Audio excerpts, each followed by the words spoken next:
नमस्कार दोस्तों, आज की बड़ी खबरों में आपका स्वागत है। चलिए नजर डालते हैं आज की बड़ी हेडलाइंस पर। यूपी बोर्ड के नतीजों ने तोड़ा पिछले साल का रिकॉर्ड। 10वीं में 83.31% तो 12वीं में 74.63% पास।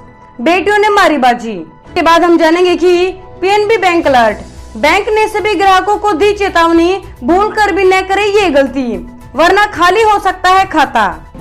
इसके बाद हम जानेंगे कि पीएम किसान स्कीम, सिर्फ 3 कागज देने पर लौटे मजदूरों के खाते में आएंगे 6,000 रुपए, सरकार ने दी पूरी जानकारी। इसके अलावा पेट्रोल डीजल ने बढ़ाई आम आदमी की टेंशन, लगातार 21वें दिन भी बढ़ी कीमत, जानिए आज के नए रेट्स। अगली बड़ी खबर में हम जानेंगे कि Sushant Singh Rajput suicide case, police का बड़ा खुलासा, पहली कोशिश में फेल होने के बाद दूसरी बार लगाई गई फांसी। आज की पहली बड़ी खबर में पेश है चीनी बीमारी का बिल्कुल ताजा अपडेट पूरे देश भर से। देश में कोरोना संक्रमितों की संख्या 5,09,737 हो गई है। ये आंकड़े covid19india.org के मुताबिक है। उधर दिल्ली में शनिवार को कोरोना के खिलाफ सेरोलॉजिकल सर्वे शुरू किया गया।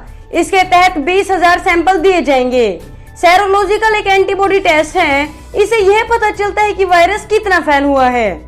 इसके तहत उन लोगों का सैंपल इकट्ठे किए जाएंगे जो पहले से कोरोना पॉजिटिव पाए जा चुके हैं या जो बिना लक्षण वाले मरीज हैं। उधर मुख्यमंत्री अरविंद केजरीवाल ने शनिवार को दिल्ली में कोरोना के हालत पर प्रेस कॉन्फ्रेंस की। उन्होंने कहा, दिल्ली में इस वक्त 13,500 बेड है, जिसमें से 6,500 अधिग्रहित किए गए हैं। दिल्ली सरकार रोज 20,000 टेस्ट भी करवा रही है। कोरोना के खिलाफ लड़ाई में केंद्र ने हमें हाथ पकड़कर चलना सिखाया। दिल्ली में मामले बढ़ने के बाद गृह मंत्री अमित शाह ने कमान संभाली और कई बैठकों पर फैसले किए। संक्रमण के मामले में दिल्ली देश में दूसरे स्थान पर है। चलिए बढ़ते हैं अगली बड़ी खबर की तरफ। यूपी बोर्ड के नतीजों ने तोड़ा पिछले साल का रिकॉर्ड।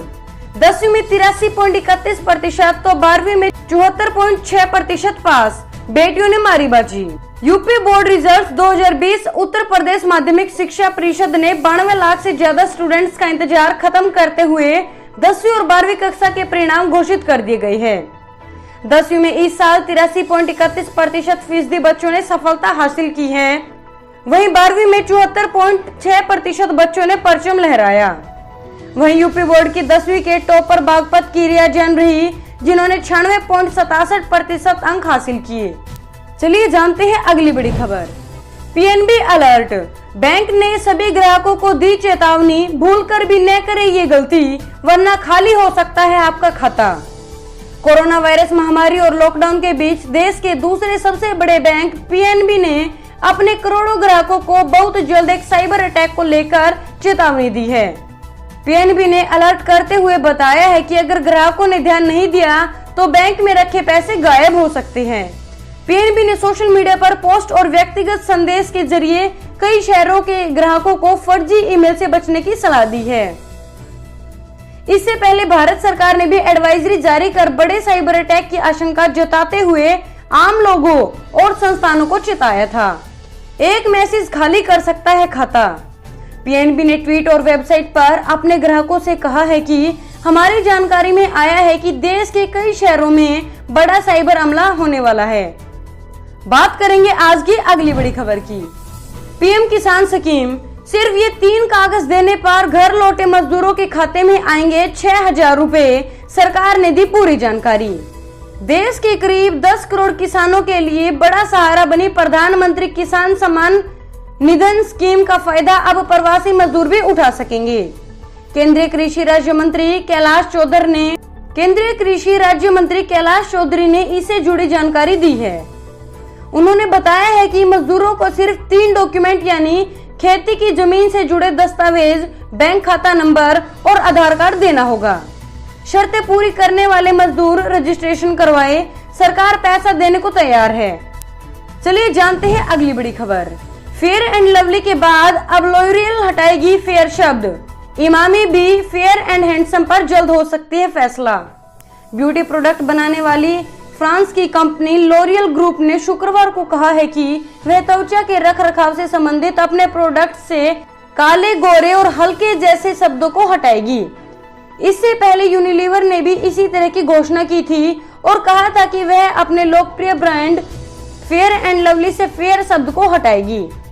आपको बता दें कि नस्लीय रूढ़ियों के खिलाफ उठती आवाजों के बीच त्वचा के गोरेपन से संबंधित सौंदर्य प्रसाधन बनाने वाली कंपनियां दबाव में है। बात करेंगे आज की अगली बड़ी खबर की। 150 मैन्युफैक्चरर्स ने चीन के खिलाफ छेड़ी जंग, गुजरात की कंपनियां देंगी चीनी प्रोडक्ट्स को टक्कर। भारत और चीन के बीच लद्दाख में सीना तनाव और मोदी सरकार के आत्मनिर्भर भारत के नारे के बाद चीनी उत्पादों के खिलाफ लड़ाई और तेज होती जा रही है। जहां एक और केंद्र सरकार ने चीन से आयात होने वाले प्रोडक्ट को कम करने के लिए शिकंजा कस रही है, वहीं दूसरी ओर गुजरात के मोरबी शहर के करीब 150 मैन्युफैक्चरर्स चीनी प्रोडक्ट के खिलाफ लड़ने के लिए तैयार है। देश में चीन कई प्लास्टिक वस्तुओं के अलावा इलेक्ट्रिक गुड्स और अन्य पार्ट्स आयात किए जाते हैं। बात करेंगे आज की अगली बड़ी खबर की। कोका कोला ने अचानक दुनिया भर में क्यों दिया अपने वैज्ञानिक रोकने का आदेश।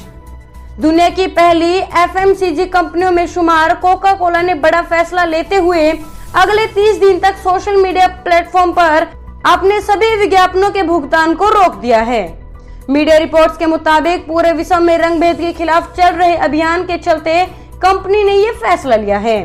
हालांकि कंपनी की ओर से जारी बयान में कहा गया है कि हम लोग आधिकारिक बहिष्कार में शामिल नहीं रहे हैं। चलिए जानते हैं अगली बड़ी खबर। प्रवासी मजदूरों को मिलेगा काम। भारतीय रेलवे 1800 करोड़ रुपए की परियोजना के तहत 9 लाख मजदूरों को देगा रोजगार। लॉकडाउन के चलते रोजगार खो चुके और वापस अपने गृह राज्य पहुंच चुके प्रवासी मजदूरों को भारतीय रेलवे ने रोजगार देने का ऐलान किया है। रेलवे इंफ्रास्ट्रक्चर प्रोजेक्ट के तहत रेलवे 1800 करोड़ रुपए का निवेश कर 31 अक्टूबर तक यानी 125 दिनों के लिए इन प्रवासी मजदूरों को काम देगा। रेलवे मिनिस्टर पीयूष गोयल ने यह निर्णय उस मीटिंग में लिया जिसमें तमाम रेलवे जोन और रेलवे पीयूष अधिकारी ने भाग लिया था। इस बैठक में पीएम मोदी की गरीब कल्याण रोजगार अभियान की समीक्षा की जा रही थी। 6 राज्यों के 116 जिलों के मजदूरों को इस योजना के तहत काम दिया जाएगा। चलिए जानते हैं अगली बड़ी खबर। पेट्रोल डीजल ने बढ़ाई आम आदमी की टेंशन, लगातार 21वें दिन की बढ़ी कीमत, जानिए आज के नए रेट्स। कोरोना संकट के बीच देश में पेट्रोल डीजल की कीमतों में लगातार तेजी देखने को मिल रही है। ऐसे में आम आदमी की मुश्किलें और बढ़ती जा रही है। सरकारी ऑयल मार्केट कंपनी आईओसी ने लगातार 21वें दिन पेट्रोल डीजल की कीमत में इजाफा कर दिया है। शनिवार को दिल्ली में 1 लीटर पेट्रोल के दाम 80.38 रुपए और 1 लीटर डीजल की कीमत 80.40 रुपए हो गई है। वहीं अब दिल्ली में पेट्रोल से ज्यादा डीजल महंगा हो गया है। आपको बता दें कि पेट्रोल डीजल के भाव रोजाना बदलते हैं और सुबह 6 बजे अपडेट हो जाते हैं। अगली बड़ी खबर, घर बैठे राशन कार्ड में जुड़े फैमिली मेंबर का नाम, जानिए क्या है तरीका।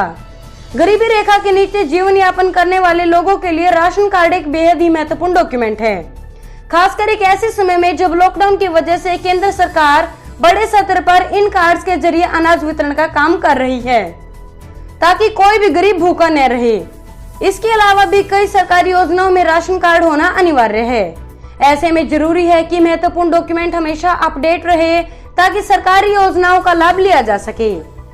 हाल ही में केंद्र सरकार one nation one ration card लागू करने का ऐलान किया है। इसके लागू हो जाने के बाद कोई भी राशन कार्ड होल्डर देश के किसी भी राज्य से राशन प्राप्त कर सकेगा। चलिए जानते हैं अगली बड़ी खबर।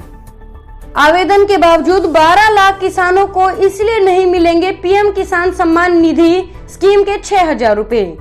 मोदी सरकार की सबसे अहम योजनाओं में शामिल पीएम किसान स्कीम को शुरू होने के 18 महीने बाद में ममता बनर्जी सरकार ने इसे पश्चिम बंगाल में लागू नहीं किया है। इसका नुकसान वहां के 70 लाख से अधिक किसानों को उठाना पड़ रहा है। राज्य सरकार की रोक के बावजूद पश्चिम बंगाल के 12 लाख किसानों ने इस स्कीम के तहत आवेदन किया है, लेकिन मोदी सरकार चाहकर भी उन्हें पैसा नहीं भेज पा रही है। न्यूज 18 हिंदी से बातचीत में केंद्रीय कृषि राज्य मंत्री कैलाश चौधरी ने कहा, इस स्कीम को लागू करने के लिए पश्चिम बंगाल सरकार को कई बार कहा जा चुका है। आज की अगली बड़ी खबर की, Sushant Singh Rajput suicide case, police का बड़ा खुलासा। पहली कोशिश में फेल होने के बाद दूसरी बार लगाई फांसी। बॉलीवुड एक्टर सुशांत सिंह राजपूत की आत्महत्या के बाद से ही हर तरफ उनकी मौत की वजह को लेकर चर्चा है। सुशांत सिंह राजपूत की पोस्टमार्टम रिपोर्ट में मौत की वजह आत्महत्या बताई गई है, लेकिन पुलिस ने जो जांच की है उसमें कई बातें सामने आई है।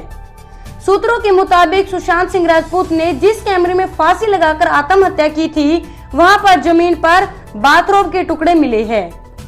पुलिस को शक है कि शायद सुशांत ने पहले आत्महत्या करने की कोशिश की, लेकिन वह कामयाब नहीं हो सके।